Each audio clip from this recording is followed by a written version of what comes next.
Hi folks, Red Alert here with some truth that's too ugly for the mainstream media to cover. But we all know it. Kamala Harris might check all the boxes liberals want her to check, but she has something sinister on her mind.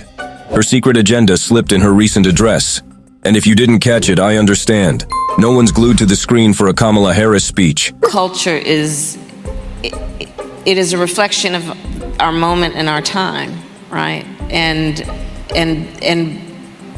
present culture is the way we express how we're feeling about the moment. All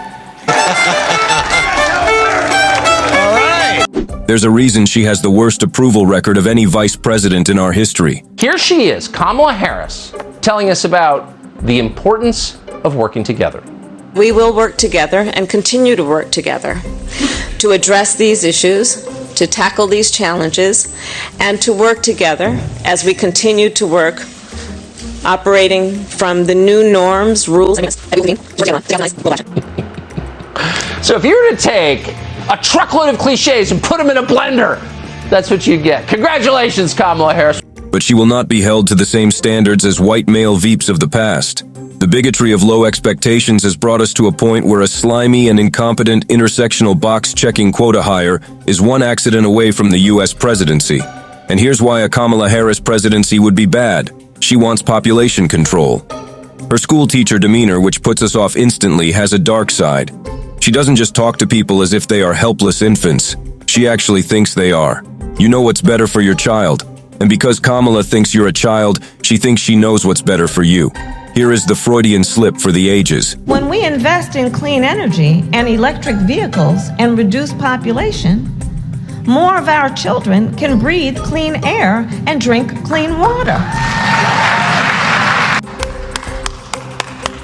Yes, that's followed by a horde of liberals cheering without thinking about what Kamala just said. Did you catch it? And reduce population, more of our children can breathe clean air and drink clean water. There you have it. Childless progressives who think your kids are the problem. Their own children are already doomed to being slogan puppets and diversity checklist items. Some were persuaded to abandon genders, and others were taught to think less of themselves. A liberal child who is white is taught to feel guilty for the color of his skin. And a black child who gets a leftist education is taught to see himself as a victim. That's the generation they're raising. Kids of conservatives raised with tradition and respect are the only hope this country has, and Kamala stomps all over it in the name of the environment. Strange how they never preach this lesson to the overpopulated countries from where they keep importing immigrants in droves. Kamala herself is publicly proud of her Indian roots. My mother, at the age of 19, arrived in the United States by herself as part of the first wave of Indian students to travel here. She praises India and its impact. Ironic that she doesn't mention that India has 600 million more people than the US, despite being 3 times smaller. I'm sure it is tough to explain why American patriots need to have fewer kids while you import thousands of illegal immigrants every day. But when it comes to Kamala and explaining stuff, you know the history. Should be articulated is AI is kind of a fancy thing. It's, first of all, it's 2 letters. It means artificial intelligence. Yep, that's Kamala, the AI expert. And while that clip might make you chuckle, it masks a sinister plot that Kamala and company have been cooking up. Remember how the old Twitter mafia and the Biden campaign colluded to kill the Hunter Biden story right before the 2020 elections? Now Kamala and her entourage of incompetents are courting AI founders to collude some more. Sure, Elon Musk has recently snatched Twitter free from the clutches of the free speech curbing liberal elites, but the future is powered by AI. Everything you consume will be monitored or recommended by AI, and almost everything you read will be generated by AI. And Kamala, the population control advocate, is quite excited to get it under Democrat control. This meeting, as you mentioned, is going to be led by Vice President Kamala Harris, and it will include the CEOs of these top AI companies like Alphabet, Anthropic, OpenAI, and Microsoft, all companies with chatbots that have taken the lead in this new technology that's frankly still new and in some cases pretty scary to most Americans. And the White House is saying this is all in an effort not necessarily to have some outright regulation of this industry, but rather to put in practice the safety measures before this is widely available to the public. They want this to be ethically safe, practically safe before most Americans have access to it. Sure, who knows better than what's good for the American people than Kamala Harris? She's meeting tech CEOs behind closed doors. I'm pretty sure whatever they're discussing is good for the American public. Wait, that hasn't ever been the Democrats' priority. For the longest time, the Democrats have prioritized control over public interest.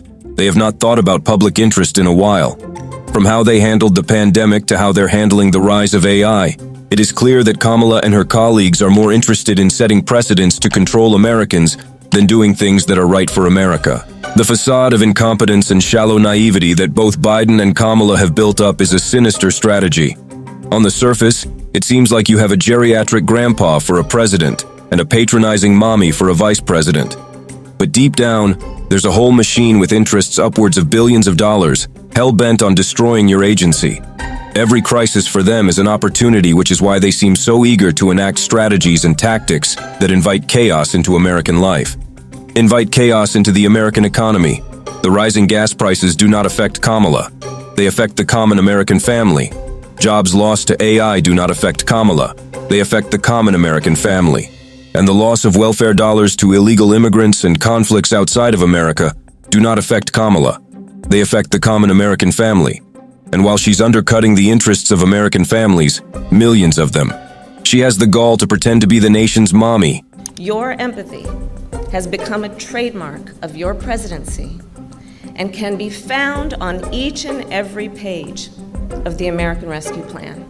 And progressives cannot look past this false mask of empathy because they're too busy cheering for her skin color and for her gender. It is worth remembering that Kamala is one accident away from becoming the president of this great country, and no one voted for her to be the president.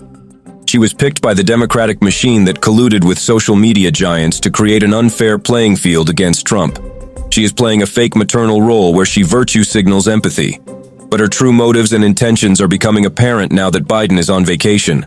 A much-needed vacation, thanks to all the drug-riddled drama caused by his son. With Grandpa clueless on vacation, cackling Kamala is taking more of the spotlight. And it seems like the Democrats are seriously considering her as the main draw for their next election. Vice President Kamala Harris steps into the spotlight. Why now? There are reports that say that you have the lowest approval rating of any vice president. I'm curious how much of a role, if any, that you feel race and gender play in that. Well, there are polls that also say I have great approval rating. Polls were conducted and answered exclusively by Kamala, I guess. The Dems really think she's popular. That's how out of touch these people are. Not only does she think that the average American doesn't know what AI stands for, but she also thinks that she has a chance against Trump.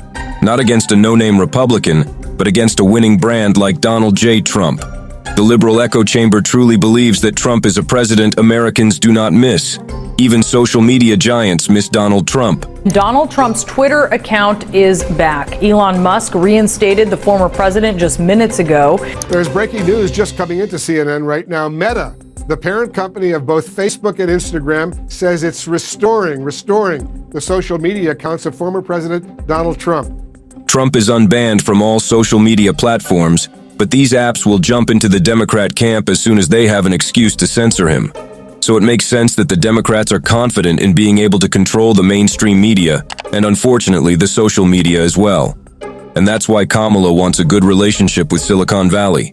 Donald Trump got us the Middle East peace deal. Donald Trump got us out of a conflict in Afghanistan. And Donald Trump made sure nobody could badmouth America. What has Kamala done so far? Pushed America into another conflict that has raised the prices here at home.